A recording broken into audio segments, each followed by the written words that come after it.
ಸ್ನೇಹಿತರೆ, ನಿಮ್ಗೆಲ್ಲ inspire Kannada YouTube ಚಾನೆಲ್ಗೆ ಸ್ವಾಗತ ಸುಸ್ವಾಗತ.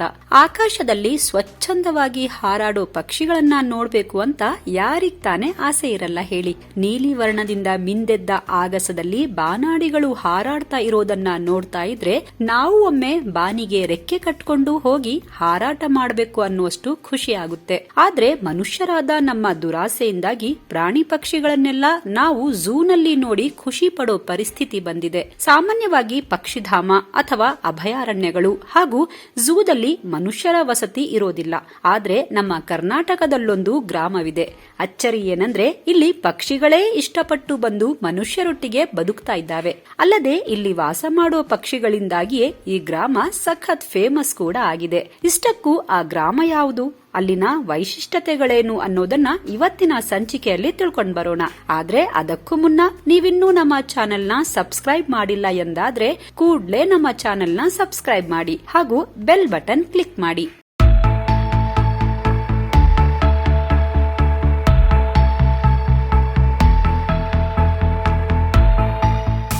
ಹಚ್ಚ ಹಸುರಿನಿಂದ ಕಂಗೊಳಿಸೋ ಮರಗಳು, ಮರಗಳ ತುಂಬೆಲ್ಲ ಕಾಣಿಸೋ ಬಿಳಿ ಬಣ್ಣದ ಚಂದದ ಪಕ್ಷಿಗಳು, ಹಸುರಿನ ಗದ್ದೆ, ಕೆರೆಗಳಲ್ಲಿ ತನ್ಮಯತೆಯಿಂದ ಕುಳಿತಿರೋ ಬೆಳ್ಳಕ್ಕಿಗಳು, ಇವನ್ನೆಲ್ಲ ನಾವು ಕಣ್ತುಂಬಿಕೊಳ್ಬೇಕು ಅಂದ್ರೆ ನಮ್ಮ ಕರ್ನಾಟಕದ ಪಕ್ಷಿ ಕೇಂದ್ರದಲ್ಲಿ ಒಂದಾದ ಮಂಡ್ಯ ಜಿಲ್ಲೆಯ ಮದ್ದೂರು ತಾಲೂಕಿನ ಕೊಕ್ಕರೆ ಬೆಳ್ಳೂರಿಗೊಮ್ಮೆ ಭೇಟಿ ನೀಡಲೇಬೇಕು. ಮನುಷ್ಯರು ವಾಸಿಸೋ ಸ್ಥಳದಲ್ಲಿಯೇ ಹಕ್ಕಿಗಳೂ ಕೂಡ ವಾಸ ಮಾಡ್ತಿರೋದು ಕೊಕ್ಕರೆ ಬೆಳ್ಳೂರಿನ ವಿಶೇಷತೆಯಾಗಿದೆ. ಕೊಕ್ಕರೆಗಳು ಚಳಿಗಾಲದ ಸಮಯದಲ್ಲಿ ಈ ಬೆಳ್ಳೂರು ಗ್ರಾಮಕ್ಕೆ ಬಂದು ವಾಸ ಮಾಡೋ ಕಾರಣದಿಂದ ಈ ಗ್ರಾಮವು ಕೊಕ್ಕರೆ ಬೆಳ್ಳೂರು ಎಂದೇ ಖ್ಯಾತವಾಗಿದೆ. ಬೆಳ್ಳಕ್ಕಿಗಳ ತವರು ಮನೆ ಅಂತಲೂ ನಮ್ಮ ಕೊಕ್ಕರೆ ಬೆಳ್ಳೂರು ಗ್ರಾಮವನ್ನ ಕರೆಯಲಾಗುತ್ತೆ. ಕರ್ನಾಟಕದಲ್ಲಿ ಮಾನವನ ಜೊತೆ ಪಕ್ಷಿಗಳು ಕೂಡ ಸ್ವಚ್ಛಂದವಾಗಿ ಬದುಕುತ್ತಿರೋ ಏಕೈಕ ಪಕ್ಷಿಧಾಮ ಎಂಬ ಖ್ಯಾತಿಯು ಈ ಗ್ರಾಮದ ಹೆಸರಲ್ಲಿದೆ.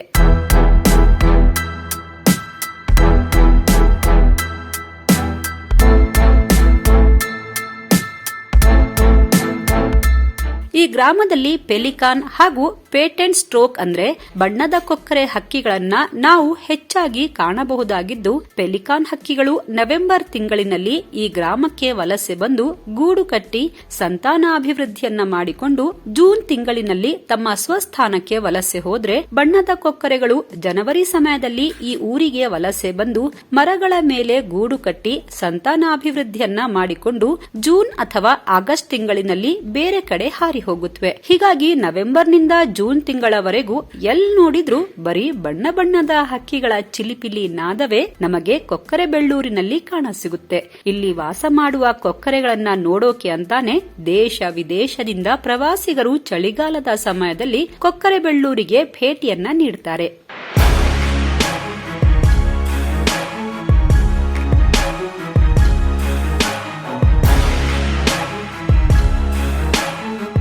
ಅಚ್ಚರಿಯ ವಿಷಯವೇನೆಂದ್ರೆ ಇಲ್ಲಿ ವಲಸೆ ಬರೋ ಪಕ್ಷಿಗಳು ಮಾನವನ ಸಾಂಗತ್ಯವನ್ನ ಬಯಸುತ್ತವೆ ಅನ್ನೋದು. ಯಾಕಂದ್ರೆ ಬಹಳ ವರ್ಷಗಳ ಹಿಂದೆ ಈ ಗ್ರಾಮಕ್ಕೆ ಪ್ಲೇಗ್ ರೋಗ ಕಾಣಿಸಿಕೊಂಡಿತ್ತು. ಆಗ ಇಡೀ ಊರಿನ ಜನ ತಾತ್ಕಾಲಿಕವಾಗಿ ಊರಿನಿಂದ ಸ್ವಲ್ಪ ಹೊರಭಾಗದಲ್ಲಿ ವಲಸೆ ಹೋಗಿದ್ರು.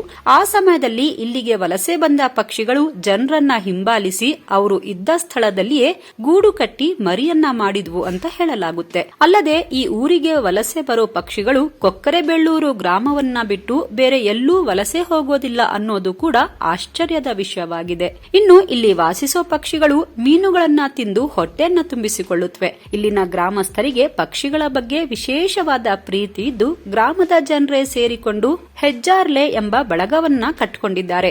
ಈ ಬಳಗದ ಮೂಲಕ ಮರದಿಂದ ಬಿದ್ದ ಪುಟ್ಟ ಪಕ್ಷಿ ಮರಿಗಳನ್ನ ರಕ್ಷಿಸಿ ಅವುಗಳನ್ನ ಜೋಪಾನವಾಗಿ ಸಾಕಿ ದೊಡ್ಡದಾದ ಮೇಲೆ ಆ ಪಕ್ಷಿಗಳನ್ನ ಮರಳಿ ಹಾರಲು ಬಿಡುತ್ತಾರೆ. ಹೇಗೆ ಹೆಣ್ಣು ಮಗಳೊಬ್ಬಳು ಗರ್ಭಿಣಿಯಾಗಿ ತವರಿಗೆ ಆರೈಕೆಗೆ ಬರ್ತಾಳೋ ಅದೇ ರೀತಿ ಪಕ್ಷಿಗಳು ಕೂಡ ನಮ್ಮೂರಿಗೆ ಬಂದು ತಮ್ಮ ಮೊಟ್ಟೆಗಳನ್ನಿಟ್ಟು ಮರಿಗಳನ್ನ ಮಾಡಿ ಅವುಗಳನ್ನ ಜೋಪಾನವಾಗಿ ನೋಡಿಕೊಂಡು ವಾಪಸ್ ತಮ್ಮ ಮೂಲ ಸ್ಥಳಕ್ಕೆ ಹಾರಿ ಹೋಗುತ್ತವೆ ಅನ್ನೋದು ಈ ಊರಿನ ಜನರ ಮನದ ಮಾತಾಗಿದೆ.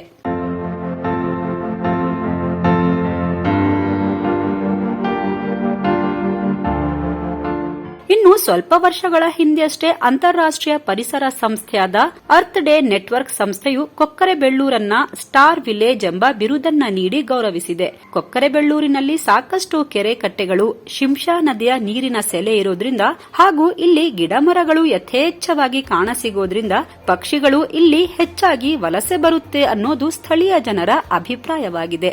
ನವೆಂಬರ್ನಿಂದ ಜೂನ್ ತಿಂಗಳಿನ ಸಮಯದಲ್ಲಿ ಕೊಕ್ಕರೆ ಬೆಳ್ಳೂರಿಗೆ ಭೇಟಿ ನೀಡಿದ್ರೆ ಸುಮಾರು 1000ದಷ್ಟು ಪೆಲಿಕಾನ್ ಪಕ್ಷಿಗಳು ಹಾಗೂ 2000ಕ್ಕೂ ಹೆಚ್ಚು ಬಣ್ಣದ ಕೊಕ್ಕರೆಗಳನ್ನ ಕಣ್ತುಂಬಿಕೊಳ್ಳಬಹುದಾಗಿದೆ. ಪೆಲಿಕಾನ್ ಹಕ್ಕಿಗಳು ಮಾತ್ರವಲ್ಲದೆ ಇಬ್ಬಿಸ್, ಇಗ್ರಿಟ್ಸ್ ಹಾಗೂ ನೈಟ್ ಹಾರ್ನ್ ಜಾತಿಯ ಪಕ್ಷಿಗಳು ಕೂಡ ಇಲ್ಲಿ ನಾವು ಕಾಣಬಹುದಾಗಿದೆ. ಕೊಕ್ಕರೆ ಬೆಳ್ಳೂರು ಗ್ರಾಮವು ಬೆಂಗಳೂರಿನಿಂದ 87 ಕಿಲೋಮೀಟರ್, ಮೈಸೂರಿನಿಂದ 70 ಕಿಲೋಮೀಟರ್, ಮಂಡ್ಯದಿಂದ 32 ಕಿಲೋಮೀಟರ್, ಮದ್ದೂರಿನಿಂದ 15.4 ಕಿಲೋಮೀಟರ್ ದೂರದಲ್ಲಿದೆ. ಗೆಳೆಯರೆ, ಎಲ್ಲಾ ಊರುಗಳಲ್ಲಿಯೂ ಕೊಕ್ಕರೆ ಬೆಳ್ಳೂರಿನ ಹಾಗೆ ಪಕ್ಷಿಗಳೆಲ್ಲ ಬಂದು ಹೆಚ್ಚಿನ ಸಂಖ್ಯೆಯಲ್ಲಿ ವಾಸ ಮಾಡ್ತಾ ಇದ್ದಿದ್ರೆ ಎಷ್ಟು ಚೆನ್ನಾಗಿರ್ತಿತ್ತು ಅಲ್ವಾ? ನಮ್ಮ ಸುತ್ತಮುತ್ತಲೂ ಪಕ್ಷಿಗಳ ಕಲರವವನ್ನ ಕೇಳಬೇಕು ಅನ್ನೋ ಆಸೆಯಿಂದಾದ್ರೂ ನಾವೆಲ್ಲ ಮನೆಯ ಮುಂದೆ ಇರೋ ಜಾಗದಲ್ಲಿ ಸಣ್ಣ ಸಣ್ಣ ಹಣ್ಣಿನ ಸಸಿಗಳನ್ನ ನೆಟ್ಟು ಜೋಪಾನ ಮಾಡೋಣ ಅಲ್ವಾ? ಯಾಕಂದ್ರೆ ಇಂದು ನಾವು ನೆಡೋ ಒಂದು ಸಣ್ಣ ಸಸ್ಯ ಕೂಡ ಮುಂದೊಂದು ದಿನ ನೂರಾರು ಪಕ್ಷಿಗಳಿಗೆ ಆಶ್ರಯ ತಾಣವಾಗಬಹುದು. ಇನ್ಮುಂದೆ ನಾವು ಕೂಡ ಬೇಸಿಗೆ ಸಮಯದಲ್ಲಿ ಮನೆಯ ಮುಂದೆ ನೀರಿನ ಬಟ್ಟಲುಗಳನ್ನ ಇಟ್ಟು ಸಣ್ಣ ಸಣ್ಣ ಪ್ರಾಣಿ ಹಾಗೂ ಪಕ್ಷಿಗಳ ನೀರಿನ ದಾಹವನ್ನ ನೀಗಿಸೋ ಕೆಲಸವನ್ನ ಮಾಡೋಣ ಅಂತ ಹೇಳ್ತಾ ಇವತ್ತಿನ ಇನ್ಸ್ಪೈರ್ ಕನ್ನಡ ವಿಶೇಷ ಸಂಚಿಕೆಯನ್ನ ಮುಗಿಸ್ತಾ ಇದ್ದೀವಿ. ಈ ವಿಡಿಯೋ ನಿಮ್ಗೆ ಇಷ್ಟವಾಗಿದ್ರೆ ಲೈಕ್ ಮಾಡಿ ಹಾಗೂ ನಿಮ್ಮವರೊಂದಿಗೆ ಶೇರ್ ಮಾಡಿ. ನೀವಿನ್ನೂ ನಮ್ಮ ಚಾನೆಲ್ ನ ಸಬ್ಸ್ಕ್ರೈಬ್ ಮಾಡಿಲ್ಲ ಅಂದ್ರೆ ಈಗ್ಲೇ ಸಬ್ಸ್ಕ್ರೈಬ್ ಮಾಡಿ ಹಾಗೂ ಬೆಲ್ ಬಟನ್ ನ ಕ್ಲಿಕ್ ಮಾಡಿ. ವಂದನೆಗಳು.